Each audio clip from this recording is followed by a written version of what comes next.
When Tom Brady retired, that left a big question mark at quarterback for the Tampa Bay Buccaneers. Now they have Kyle Trask battling Baker Mayfield. Who do I think is going to win this job, or who should win this job? I'm going to tell you next on the Locked On NFL Draft Podcast. You are Locked On NFL Draft, your daily podcast covering the NFL Draft. Part of the Locked On Podcast Network, your team every day. What's up, Locked On family? Let's get locked in. Welcome back to the Locked On NFL Draft Podcast, your daily podcast covering your favorite draft prospects, part of the Locked On Podcast Network, your team every day. I'm your boy, Damian Parson, always on the ones and twos. You can find and follow me on Twitter at DP_NFL. I am the host of the Locked On Clemson podcast.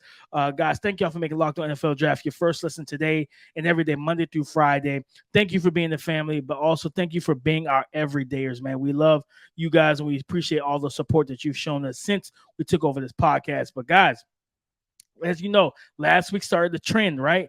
After every Sunday night football game, I'm going to bring you guys my quick takeaways of the football of the weekend, of the slated action of football. And we're back, right? We're going to talk about just some QB things, some running back things here, right? We got a QB battle down in Tampa Bay. Kyle Trask versus Baker Mayfield. Who's going to lead and win that battle? Tyjae Spears, is he doing enough to say, give me more carries even in the regular season with Derrick Henry?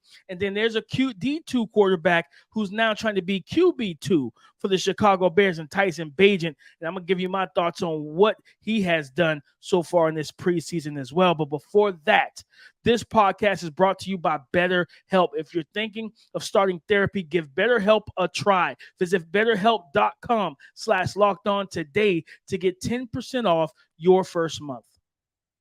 Tampa Bay Buccaneers. Tom Brady came in year one with a championship and, got him back to the playoffs and everything. And he's retired. He's done playing football. He's going to enjoy his life, and everything else, right? Now, what did that do? That created a hole, a gap, a void of sorts at the quarterback position. And Tampa Bay Buccaneers had a chance to draft a Will Levis, a Hendon Hooker, any of these young quarterbacks. And they said, no, that's not what we're going to do. We drafted the guy. I think they drafted Kyle Trask like second, third round about 2 drafts ago, if I remember correctly. So, yeah. So it's like, no, we signed Baker Mayfield. We have Kyle Trask. Let's let those two guys battle it out. And I've read reports that Kyle Trask has looked better in camp than Baker Mayfield. Now, you look at what's happened in the first 2 weeks of the preseason, right? Well, you look at the game versus the Pittsburgh Steelers. Baker Mayfield was the guy who started that game. He started that game. He went 8 of 9. Almost 89% completion, 63 yards, 7 yards per attempt, and 1 touchdown, right? And he showcased himself well, be able to throw, make all the throws, big arm. We know all that stuff about Baker Mayfield, right? And then Kyle Trask in that same game came in off the bench. He was 6 of 10, 60% completion, 99 yards passing, almost 10 yards, 9.9 yards per attempt. He did not throw a touchdown. He had 1 interception that he definitely would have loved to have back. But you think about week 2, Baker Mayfield didn't play. But Kyle Trask started the game. He was 20 of 28, 71.4% completion, 218 yards, 7.8, almost 8 yards per attempt, and a touchdown. And he actually had to play a little more because the backup in that game ended up getting hurt. So he had to come back in and do some other things. So when I look at the situation, I believe that Baker Mayfield, just by the signs of it, it feels like Baker Mayfield is going to be QB1. And Kyle Trask could be QB2. But I'm going to tell you why I don't believe that's the worst thing. Because some would say it's a lot easier to say, let Baker go out there and bake it up, right? Let Baker go out there and be Baker and make the bad decisions, poor footwork, inaccuracy, high passes, the things that we've seen. I was at the Carolina Panthers training camp last year. I recall watching Baker Mayfield light it up and look good in camp. Then he got to the games. Even with protection, footwork was bad. He was inaccurate, bad ball placement. Things, once the games got started and the pressure was real, it went down south and went downhill for him very, very quickly. And, just especially when you got a number one receiver like a DJ Moore, couldn't consistently get the ball to him in the ways that he should. So absolutely not, guys. I'm going to be completely honest with you here. No, no. When I look at it from that aspect of, Baker's who Baker is. He is who he is at this point. There's a phrase: when people tell you who they are, believe them. And Baker's tells you he's an average quarterback who could be a bridge starter. Okay, that's what he is at this point. And so we got to believe him. So in that case and in that situation, what does that mean, DP? What that means is you let Baker go out to the first game or two and stink it up. Like if that's it's going to happen. You know what I mean? Well, he's not going to play good football. And once that happens, then you can insert Kyle Trask and let him give your offense a jolt, a boost, a surge of energy, right? A burst of energy off the bench, right? So that's what you do. Now, in the situation of, okay, do you start Kyle Trask? If Kyle Trask comes out and he's struggling, like, you can't really bench him for Baker because you know that Baker is who Baker is and you don't know enough about Kyle Trask. So it's like, it just creates a really weird dynamic. And plus, at the end of the day, you think about, ticket sales and everything else, like, that stuff matters, guys. That stuff absolutely matters. It's still a business at this point. So you got to let it ride. And you assume, like, with the talent this team has, right? A lot of wide receiver help, the offensive line being healthy, good running back in the backfield with Rashard White when he's healthy, multiple tight ends. The defense can play good football as well. So as I said, this is a team that, if whoever's at quarterback, if they can play complimentary football, if they can play mistake-free football, they can just manage the game and make the big-time throws whenever they come and not force the issue. Let the game come to them. This is a team that could compete in the NFC South when you think about it. But at the same time, you just don't know and you don't trust it because of the quarterback situation. So that's why I look at it like this. Like, QB1 is going to be Baker Mayfield. And I understand the concept. To me, when I watch him, I think you go with Kyle Trask from start to finish, man, from wire to wire, right? Because at the end of the day, tell me that listen. Tell me you're tanking without telling me you're tanking, right? Like you clearly could have added a talented passer like Will Levis, a talented player that you could develop like Will Levis, right? You could have put him as QB3 and make those guys earn it, right? And it'll make him really earn it and let him learn. And he comes in off the bench week 4, week 5, and after sitting and watching and everything like that. And then you just kind of let him get his bearings, and everything. But I think that's the big thing is for me with hearing how close this battle has been in camp. That's when I lean in the direction of Kyle Trask. I'm not going to lie. When the battle is close like that, I typically lean to the younger player. Right, it's the same thing you would do with a rookie. If Andy Dalton was lighting it up, no, scratch that. If Davis Mills was lighting the world on fire at Houston Texans camp and he just looks miles ahead of C.J. Stroud, then yes, you start Davis Mills. But if it's close in any way, shape, or form that a third-year quarterback and the rookie is playing very close in terms of their productivity, their throws, everything else. Their level of play in camp is very close. You start the younger guy. And I think that's the same thing that the Buccaneers should do too, but I believe that they're going to go with Baker Mayfield. I just truly believe that. It's easier to bench Baker after he makes all those mistakes than trying to say, let's bench Kyle Trask, and he's a guy who hasn't played a lot. We know what Baker is. We've seen him play a lot. We've seen him play in Cleveland. We've seen him play in Carolina. We've seen a couple games with the Los Angeles Rams. Point is, Baker is a middling quarterback. He's average, and he's just a bridge at this particular point in time. So at the end of the day, QB1 is going to be Baker Mayfield. I believe that QB1 for them for the 2023 season eventually will be Kyle Trask. I think Kyle Trask will take that job at some point in time. But you're talking about taking a job. I don't think this guy's going to take a job per se for RB1 for the Tennessee Titans, but I do believe that Tyjae Spears has done enough that he's not one of those, just sit behind Derrick Henry for 400 carries type of running back. I think he should split carries and get more run in the regular season with King Henry healthy and ready to go. And I'm going to tell you why next on the Locked On NFL Draft Podcast. Today's show is brought to you by and sponsored by BetterHelp. Because I'm going to tell you something, guys. Sometimes in life, we are faced with tough decisions where the path isn't always clear. There's a lot of smoke. There's a lot of dust. It's dark. You don't know where you need to go, what turn to make, or should you even stay straight on this on the path that you're on. You're not sure. You're not confident. But guys, listen to me. Whether you're dealing with decisions around your career, relationships, or anything else, therapy can help you stay connected to what you really want while you navigate life so you can move forward with confidence and excitement. I've worked in mental health, I've talked to counselors, and I promise you, having someone that will sit across from you, not judge you, give you objective, non-biased answers and advice so you can get those thoughts and feelings from your heart and your mind out. I'm telling you, it's such a benefit. So if you're thinking about starting therapy, give BetterHelp a try. It's entirely online and designed to be convenient, flexible, and suited to your schedule. Let therapy be your map with BetterHelp. Visit BetterHelp.com/lockedon today to get 10% off your first month. That's BetterHelp, HELP.com/lockedon.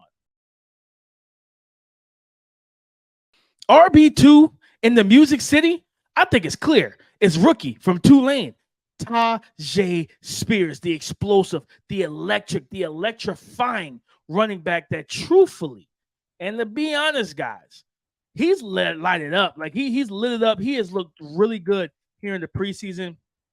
You think about what he's done in camp and everything. This young man has come to play ball. Even in the week 1 of the preseason last week in Chicago, 6 carries, 32 yards. You know what I mean? But at the same time, you saw the vision, you saw the patience, you saw explosiveness and everything. But then this past week 2 against the Minnesota Vikings, 7 carries, 57 yards, over 8 yards per carry. And that electric touchdown where he hurdles Lewisine for the Minnesota Vikings, the strong safety, just hurdled him and then kept it pushing. So the thing for me, guys, in my impact statement, I want you to understand how I feel here is I don't think that this is a situation where Tyjae Spears should be buried behind Derrick Henry. I get it. It's King Henry. We bow to the king. I understand it. But my point here is this. When you have a young man, this electric, this explosive, this fast, guys, I can tell you from personal experience, I was on the sidelines. I was on the field down in Mobile where this young man was ripping and running all over the defense at practice. And we always talk about it with quarterbacks. I mean, I want to be in person so I can feel the arm talent, right? I can feel the ball just come out of their arms, like out of their hands, right? For me, it was, okay, with a guy like him, I want to see if I can feel that speed as he's moving. Can I feel when he shifts gears? Can I, just being close up and watching him go from 0 to 60, watching him pull away from everybody on the defense, and no one could stay in phase. No one could catch him. No one. He's an angle breaker, angle beater, right? Not ankle like a crossover. He's an angle breaker, angle beater. You know what I mean? To where you think you have an angle on him, and he outruns it, man. So I think that they should split carries. I'm not saying it should be a 50-50 split. I say 70-30, right? 65-35, somewhere in there. Like, I just feel like he deserves to be on the field more than most of the running backs in the past behind Derrick Henry has. They drafted, Hassan Haskins, I think he's from Michigan and everything. I think they have him on as a kick and punt returner or kick returner and everything. But, he's not getting a ton of buzz and ton of run in that offense. But when you have a guy that complements you're talking about thunder and lightning? What are we talking about here? That's thunder and lightning to a T, guys. To a T. Thunder and lightning, 100% the truth. So I look at it like this, and this is just my personal opinion here. I would give Tyjae Spears, like I said, 30-35 split with the carries, right? Change of pace. That explode. Think about this. You're sitting there, and you're dealing with the 240, 50-pound running back that is Derrick Henry for 4 quarters, right? You're dealing with that power. You're dealing with that body leaning on you, falling forward, just running through you, stiff arming you. You get tired of that, right? But then you bring in a guy that while he's not going to do that, he's going to do the opposite. Where when you talk about missing tackles, is because you can't get a hold of him because he's running past you. He's running through your arm tackles. He's beating those angles. Right. And I think that's what Tyjae Spears, he is the perfect complement. The perfect complement to Derrick Henry. When Derrick Henry wants to be your thunder, bring in that lightning into this run room, into this running back room, and into this running game. Give it that juice, that explosiveness, that big play ability, man. And not only that, Tyjae Spears can catch the football. So I want to see, I can see them getting him the ball out in space, the screen game, all of those things, man, where truly as a defense and second level defenders, you're just frustrated at that point. Because you're like, man, my body's tired. We've been like, it's like a heavyweight boxing match. You know what I'm saying? You sitting there boxing with a heavyweight. But then somewhere, in the middle of that fight, he has like, you know what I'm saying? You take out the heavyweight that's warmed down and you bring in the lightweight with the quick hands. That's going to just, skippity paps. Just give them all of it. Bam, bam, bam. Just give it everything. All right. That's what you have to think about, man. You have to think about that and think about it in that regard of what does that do for the defense. It's extremely frustrating because you got to prepare for two totally different backs. And I felt like this the whole time, really, the whole time that Derrick Henry's really been running, I can only think of maybe one or two backs that weren't the same, right? That weren't these zone kind of, bigger, stronger bodied runners, right? The Deontay Foreman's, Hassan Haskin, stuff like that, like those type of running backs. I never felt like he had, it was one running back that was drafted. I think it was supposed to be his backup or supposed to be that change of pace with him. But I think the young man kept getting hurt. I can't remember his name currently, but Tyjae Spears can do that, man. You know what I'm saying? And I don't even come out with some 22, some pony sets, shotgun, right? And I mean, maybe not. I mean, Ryan Tannehill's not gonna give you the running ability of like a Will Levis and Malik Willis, but like I would still come out there, both of those guys flanking him on the sides, right?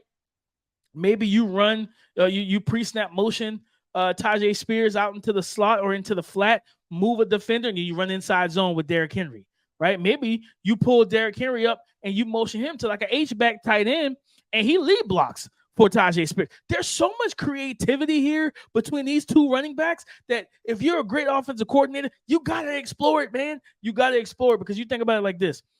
Derrick Henry already free running and cutting back into the teeth of the defense, into the void and into running lanes and gearing up and running straight through second level defenders and making DBs, corners and safeties make business decisions. Think about it from this aspect. Let's say you do have him lead blocking as like a H-back for Tyjae Spears on like an off tackle run or inside zone, stuff like that, where he's a lead blocker between the tackles. And Derrick, listen, full speed, Derrick Henry, full speed, just blocking, just rough shotting over a linebacker and creating that room and allowing that track, allowing that Ferrari, that Lamborghini, that is Tyjae Spears, allowing that to get on the runway for a straightaway and let him shift it 0 to 60. Matter of fact, let's forget that. Let's go 0 to 100. And I think that's the type of situation that you want to put yourselves in. So again, my impact statement, my belief, Tyjae Spears has done enough to take carries away from Derrick Henry and also maybe share the field with them. Tyjae Spears, like I said, 70-30, 65-35. Give my guy his touches in the regular season, Tennessee. Guys, but listen, you talking about getting touches and be the backup and RB2, QB, whatever. Listen, QB2 is for Chicago, right? For the Chicago Bears, QB2 is up for grabs. There's a D2 quarterback that's been making waves, Tyson Bagent. We're going to talk about him next, coming up on the Locked On NFL Draft Podcast. Football season is about to kick off, and FanDuel is giving you the chance to win all season long. Because right now, guys, when you bet on a Super Bowl winner, you can get bonus bets every single time they win in the regular season. Let me rewind. If you pick up or if you bet on your Super Bowl winner, you can get bonus bets back every time they win in the regular season. Just pick any team. The Cincinnati Bengals, the Miami Dolphins, the Philadelphia Eagles, right? The Kansas City Chiefs, the Dallas Cowboys. Take your team, bet on them to win the Super Bowl, and you'll get bonus bets for every victory they have. And with those bonus bets, you can bet on everything from the spread, the player props, the over-unders, and so much more. So All you have to do, guys, is to bet on your Super Bowl winner. Just go to visit FanDuel.com/locked-on and start earning bonus bets with America's #1 sportsbook. That is FanDuel.com/locked-on and bet on your Super Bowl winner. QB2 for the Chicago Bears in the Windy City. Who is it? Who is QB2? Is it PJ Walker? Is it Nathan Peterman? No, it shouldn't be. It should be the D2 rookie, Tyson Bagent, the young man out of Shepard, 6'3", 213, ran a sub 4.8 in the 40. He's athletic. He's got arm talent. This young man has the physical tools. I remember Jim Nagy. Shout out to Jim Nagy over at the Senior Bowl. I remember him talking on the conference call about this young man, and in particular, how talented he is. He just plays at Shepard, different things of that nature. The level of competition, he'll have to, kind of take that step up, what have you. And there's developmental traits with him. And I remember watching some of his tape prior to the Senior Bowl, to him coming to the Senior Bowl, and I was like, okay. And you see the ball pop off his arm. You saw him make those far hash throws. You saw him make those drive throws, those out routes. He can push the ball down the field as well. And this young man, in his first two NFL preseason games, he is 13 of 15, 87% completion, 113 yards, 7.5 yards per attempt. He hasn't thrown any touchdowns. He hasn't thrown any interceptions either. But, this past week in week 2, he was 9 of 10, 90% completion, 76 passing yards. And you just see the ability to make plays within the pocket, throw from within a structured environment, but also when he needs to get out of the pocket, when he needs to get on the move, you also see the arm talent to make plays. Also, while he's using his legs to move the launch point, right? You think about especially it's a preseason special, all right? You ever go to a restaurant that has that always have that special? It's the same thing for every team. The preseason special is under center, hard play action, naked bootleg. It's just a preseason special, guys. And for that, what you deal with is this. You see it with him, the ability to, when you move the launch point, he's still able to make throws and zip the ball, put RPMs on it, and put it into tight windows. So again, for me, it's like, okay, I really like, especially PJ Walker. When he was in the XFL, man, he lit it up. He was the MVP. All that's great. We know Nathan Peterman is not a starting quarterback. He's not really even a good quarterback. He's a good mentor. He's been there. He's done that. This man is traveled, right? We talk about Jameis Winston, his interceptions going 30 for 30, and that was amazing. But this guy, Nathan Peterman, threw 5 interceptions in one half, I think in his first NFL start. So nonetheless, that's what we deal with, right? And I think that's the big thing, is that at the end of the day, for me, Tyson Bagent, I'm not saying that he's going to start or play, but he's a guy that you can develop, right? And I always think about Bill Belichick, what he did. Even with Tom Brady, he would take quarterbacks. Ryan Mallett, rest in peace to Ryan Mallett, right? I think he had Cliff Kingsbury, he had Kevin O'Connell, Matt Castle, Jimmy Garoppolo, Jacoby Brissett. He will always have those guys that, at the end of the day, they weren't going to play behind Tom Brady, right? So I look at the situation as simply this. QB1 is Justin Fields, and you know that. Go forth for that. He is the present and the future. But having a quarterback, too, that is young, talented, that you can just give these preseason reps to and allow him to build himself up, and next thing you know, he is on the trade block, and someone says, I believe that he could be a quarterback for the future for me, or a guy that we can give a chance to. That's what I believe in, guys. I believe that Tyson Bagent can do. So, yes, end of the day, I think Tyson Bagent should be QB2. I would honestly, I'm gonna say this. I don't know how much Justin Fields will play in week 3 of the preseason, right? Because I don't believe, if I remember correctly, I don't believe he played. No, he didn't play versus the Colts because they had the 2 days of joint practices. So my thing is this: if you if you do start Justin Fields, kind of like that final preseason rep, let's get the kinks out, let's all that good stuff before week 1 of the regular season, right? If you do that, here's my suggestion. I say you go with him, right? You let Justin Fields get his series, his designated reps and everything. The rest of the game, give to Tyson Bagent. We don't need to see PJ Walker. We don't need to see Nathan Peterman. Let Tyson Bagent get the rest of those reps. If you only play Justin Fields for 3 series, the rest of that game, let it be Tyson Bagent. Let this young man get the reps. Let him, learn on the fly. And again, showcase what teams will be looking for, because every team is looking for a young quarterback that has the physical tools to make all the plays, all the throws, everything, guys. So listen, at the end of the day, that is it. We have talked about Tyson Bagent being cute, going from D2 to QB2 in Chicago in the Windy City. Tyjae Spears has done enough to split some of the carries in the regular season with King Derrick Henry. That's my personal belief, and I'm standing on that. And then, of course, who is QB1 for the Tampa Bay Buccaneers? I told you, I believe it's going to be Baker Mayfield, but I believe that it should be Kyle Trask. So, guys, thank y'all for tapping in. Go subscribe and follow for free on YouTube or wherever you listen to podcasts to get the latest episode as soon as it is available. Guys, on tomorrow's show, Keith will be back, and we're going to get into the standouts from week 2 of the preseason. We're going to talk some Dames dudes, okay? You already know. And then we'll give our game balls out and talk about those guys that, or the group of players, the offensive line, secondary, pass rush, whatever. We're going to talk about those things as well. And on the YouTube side, go subscribe to the channel, hit the bell notification so you're notified anytime we drop content on this here channel. We appreciate all the love and support as always, guys. In terms of Twitter, you can find and follow me, DP_NFL. Talk to me because I do talk back. Come and join the conversation again tomorrow on the Locked On Podcast Network, your team every day.